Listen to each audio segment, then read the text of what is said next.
Tahun 2015 seharusnya menjadi tahun pembangunan. Tetapi persoalannya pembangunan selalu terhambat bukan faktor luar. Penyebab utamanya justru dari dalam pemerintah sendiri. Persoalan perizinan selama ini menjadi penghambat utama investasi di Indonesia. Presiden Joko Widodo ketika berbicara di depan Musyawarah Nasional, Himpunan Pengusaha Muda Indonesia mengatakan, untuk izin pembangunan listrik saja di Indonesia membutuhkan waktu 6 tahun. Itulah yang coba diperbaiki oleh pemerintah sekarang ini. Membuat perizinan menjadi lebih mudah. Bahkan minggu depan pemerintah akan menerapkan sistem satu pintu. Bagaimana izin memperlancar investasi? Bersama saya, Suryo Pratomo, inilah Economic Challenges.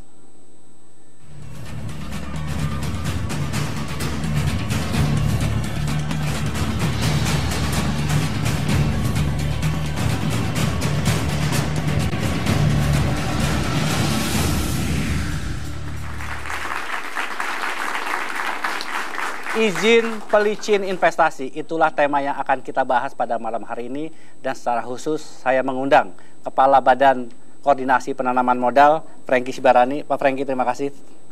Dan hadir bersama kita juga anggota direksi dari Indonesia Petroleum Association, Semi Hamzah. Pak Semi, terima kasih. Nanti juga akan bergabung bersama kita mantan Sekretaris Menteri Badan Usaha Milik Negara, Said Didu. Pak Franky, Pak Semi, kita ingin membahas persoalan perizinan. Saya khusus mengundang Pak Semi supaya kemudian bisa memberikan masukan kepada Pak Franky bagaimana kemudian kita menata persoalan perizinan. Sebelum kita mulai diskusi, mari kita lihat tayangan berikut ini. Pertumbuhan ekonomi Indonesia yang saat ini masih melemah menjadi perhatian khusus Presiden Joko Widodo. Sebagai strategi untuk mencapai pertumbuhan ekonomi 7% dalam 5 tahun masa pemerintahannya, pemerintahan Jokowi menugaskan Badan Koordinasi Penanaman Modal atau BKPM untuk menyederhanakan perizinan investasi dan berusaha di Indonesia. Masih lekat dalam ingatan kita betapa negara ini pernah berusaha menarik investor asing untuk menanamkan modalnya di Indonesia. Kita pernah menyaksikan gelaran Infrastructure Summit, Regional Investment Forum, dan sekian gelaran ajang promosi lainnya yang dilakukan. Namun ternyata, sedikit investor yang akhirnya bisa mengeksekusi rencana investasinya di Indonesia. Masalahnya pun kita sudah ketahui bersama, berbelit-belitnya perizinan usaha di Indonesia. Bank Dunia setiap tahun memotret kemudahan berusaha di ratusan negara di dunia termasuk Indonesia. Apa yang tergambarkan dalam laporan Doing Business itu seakan mengkonfirmasi masih rumitnya perizinan investasi di Indonesia. Seakan-akan itu juga menjadi ujung dari pola pikir sebagian oknum aparat pemerintah yang seakan-akan ingin mempersulit apa yang sesungguhnya mudah. Pemerintahan baru bertekad mempermudah perizinan ini untuk menarik minat investor. Sekaranglah saatnya semua pihak untuk memperbaiki iklim investasi di Indonesia. Pemerintah daerah pun harus memperbaiki sikap aparatnya. Bukan masanya lagi memperoleh fulus haram dengan mempersulit perizinan usaha di daerahnya. Koordinasi antar departemen atau kementerian dan instansi pun harus benar-benar ditingkatkan. Tugas menarik investasi ke Indonesia ini bukan hanya tugas BKPM semata, namun tugas semua pemangku kepentingan. Sekaranglah kita semua harus mengembalikan etos kerja yang benar. Kalau bisa mudah, kenapa dipersusah?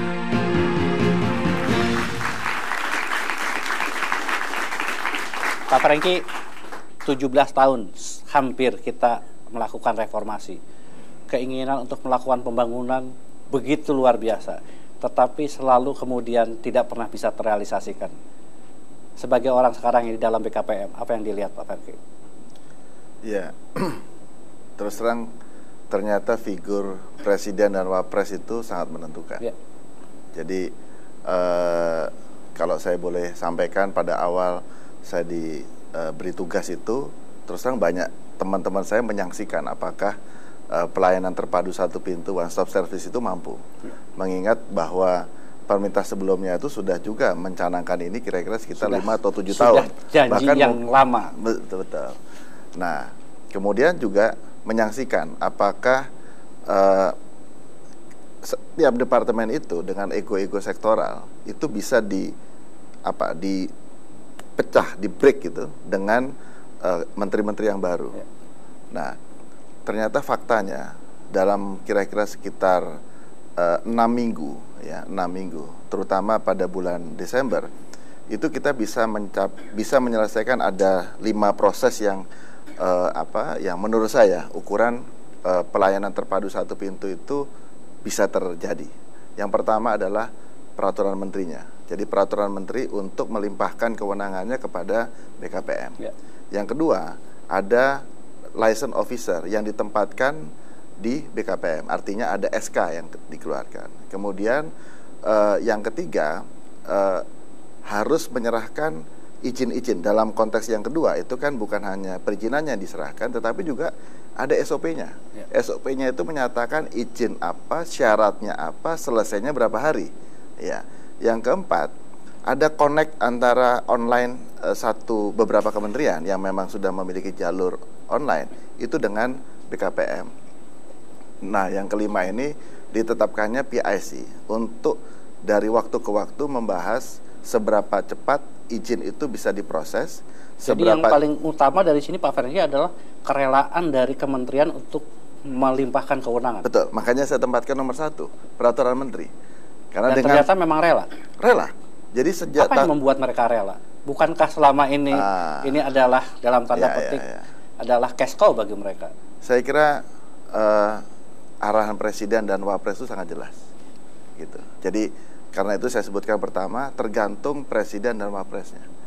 Ya, karena sebelum diperintahkan saya di luar nih. Ya. Jadi begitu sulitnya untuk merasakan 10 tahun seperti ini, tetapi pada waktu masuk dalam kepemerintahan, saya lihat tuh kenapa kaget. Menteri itu, ya saya sendiri kaget. Kaget juga ya, mau ya. Betul, dan termasuk tim saya di BKPM, karena mereka termasuk yang selama ini kan juga mencoba menerobos birokrasi-birokrasi yang terkait dengan perizinan. Kan Badan Koordinasi Penanaman Modal itu kan koordinasi dengan Interdep kan, dan di situ ternyata memang dirasakan sulit. Ini berlaku untuk semua atau sebetulnya baru berlaku hanya pada 1-2 bidang saja? Ini terkait dengan investasi. Ya. Jadi semua investasi kecuali migas dan keuangan.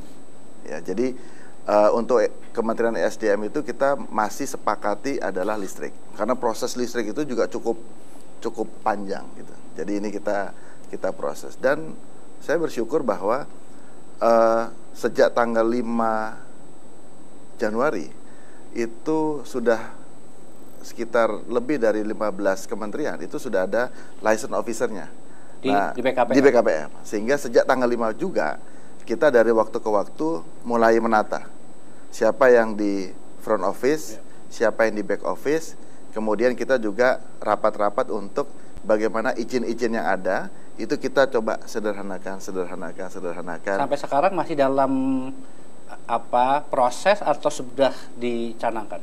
Karena kalau kita melihat dari KBLI, KBLI itu kan ada bidang usaha itu sampai 1249. Jadi kita tentu bertahap. Ya, sudah ada 4 yang selesai, yaitu yang pertama listrik, ya, yang kedua itu industri, ya. Kemudian industri pun juga ini masih industri makan minuman karena dia sub industrinya banyak. Kemudian yang ketiga itu adalah perkebunan coklat, sawit, dan karet. Kemudian yang keempat ini kawasan pariwisata. Jadi 4 ini sebagai contoh misalnya listrik, kalau kita mau membangun power plant, itu setidaknya ada 6 kementerian yang terlibat atau lembaga yang terlibat. Pertama ESDM, kemudian ada kehutanan, kemudian juga termasuk lingkungan dulu ya, terkait dengan limbah, kemudian PLN, kemudian tenaga kerja, kemudian kalau dia terkait dengan JETI misalnya itu perhubungan. Ya. Selama ini membutuhkan waktu. Kalau kita petakan dari SOP yang ada, yang sekarang ada dan tentunya yang pernah ada karena beberapa menteri sudah melakukan revisi, itu sampai 1125 hari. Kalau kita urut saat izin Presiden ini bahkan menyebutnya 6 tahun. Ah, itu faktanya. Iya. Gitu. Artinya boleh disimpulkan bahwa selama ini sebetulnya kementerian itu menurut saya juga tidak salah. Iya. Karena kementerian hanya melihat dari sisinya dia. Tapi pada waktu kita duduk 19 menteri, bahwa setuju nggak bahwa kita membangun listrik itu dari A sampai Z izin-izinnya. Waktu saya petakan itu, kita petakan semua juga kaget. Ternyata Dengan sistem yang baru jadi berapa, Pak? nah, sekarang ini masih dalam kira-kira sekitar 300-an di luar AMDAL. Ya, 300-an di luar AMDAL. Jadi 300 hari. 300 hari di luar AMDAL ya, di luar AMDAL. Karena AMDAL itu ada AMDAL lalu lintas, ada AMDAL lingkungan gitu. Baik. Pak Semi, kalau melihat dan mendengarkan penjelasan yang rinci dari Pak Franky, apa yang dilihat oleh Pak Semi? Mungkin saya bisa terangkan sedikit. Tadi Pak Franky sudah mengatakan bahwa memang migas merupakan satu area yang mungkin belum ditangani sampai sekarang, Pak Franky. Ya, memang situasi industri hulu migas yang saya wakili melalui asosiasi kami, kita memang mempunyai sistem bisnis yang agak unik. Mungkin ini saya terangkan dulu sedikit. Karena memang industri hulu migas ini sebenarnya kita selalu menggambarkan diri kita itu sebagai tukang jahit kurang lebih, karena memang yang punya lahan dan hak untuk pertambangan itu sebenarnya di tangan pemerintah. Yang di zamannya undang-undang migas yang lama tahun 71 itu di tangannya Pertamina, yang saat ini di tangannya SKK Migas atau pemerintah lah dalam hal ini ya. Oleh karena itu makanya semua izin itu secara tidak langsung sebenarnya izin pemerintah, apapun itu, karena ini proyek pemerintah. Kami ini adalah hanya kontraktor, dan bahkan kalau kami berhasil kami dikembalikan biayanya. Jadi istilah itu memang sangat kental sekali di industri kami. Kalau boleh dibandingkan dengan listrik, sama ruwetnya atau lebih ruwet migas itu? Nature-nya beda, Mas Tommy, karena listrik adalah proyek yang memang dimiliki oleh si investor secara langsung ya. Jadi dia mempunyai izin untuk membangun pembangkit listrik, semua aset-asetnya dia dapatkan milik dan bahkan milik investornya, dan bahkan tanah yang dia beli juga atas nama dia dan lain sebagainya. Kalau kami kan bahkan tanah yang kami beli sendiri pun itu atas nama pemerintah, cuman kami yang membayarnya. Jadi sehingga memang sangat beda sekali. Namun kalau boleh saya teruskan tadi dari yang Mas Tommy katakan, dari sudut kami sendiri sebenarnya kami sangat antusias mendengarkan rencana pemerintah terhadap layanan satu pintu atau one door policy ini. Sebab mungkin udah sering dibaca dan didengar oleh masyarakat luas bahwa di kami ini perizinan di hulu migas ya, saya bisa gambarkan ada 69 izin yang kami harus dapatkan sebelum melakukan kegiatan.